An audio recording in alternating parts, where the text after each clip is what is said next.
In this video, I'm going to show you how to easily create student cards. Student cards can be exactly the same as the teacher card. Student cards could be slightly different than the teacher card, or student cards could be completely different than the teacher card. So first of all, let me talk about how I quickly make student cards that are identical to the teacher card. So I'm going to click on this first card over here, card number 1. Here we go. And one of the things that I just wanted to point out is maybe if you have a student card and there's no reason for the students to move the objects, you may want to like anchor them down. See, this one moves and this is a text box. And you see if I hover over it, it can move.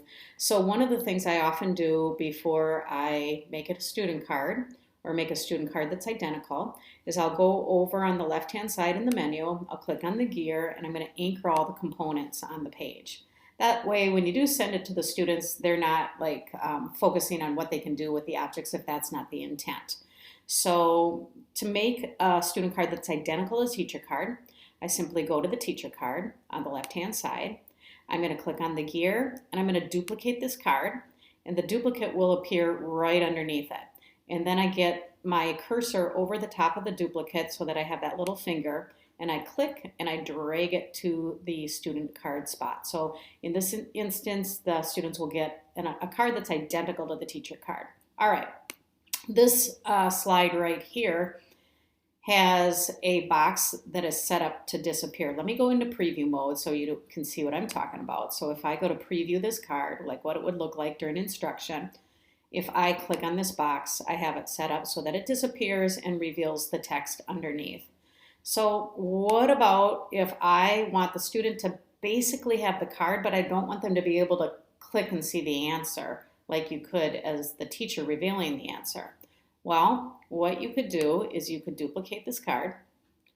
So I'm going to duplicate it, and then I want the student card to be slightly different. So I go to the duplicate copy, and then I'm just going to delete the box, and then I'm going to delete the text box. Sometimes when you're deleting a text box, by the way, you can see that my cursor is in the text.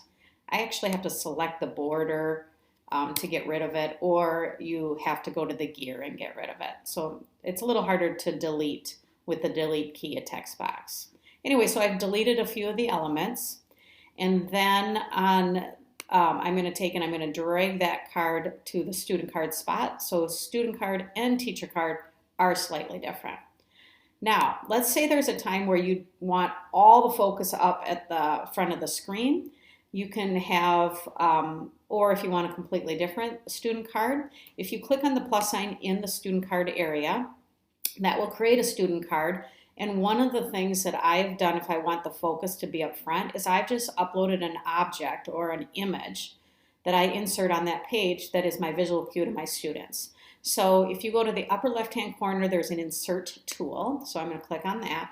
Now, just note that I've already uploaded this image, and this is just an image that I'm going to reuse over and over again. So I'm not clicking on the upload button right now because I've already added it to my resources. But I search for it because I've given it a name, the image, I've given it the name, look up, so that I can easily find it. So I click on the insert button, and it's just an image that says look up, and oftentimes I will just anchor that object so that the students aren't moving it around.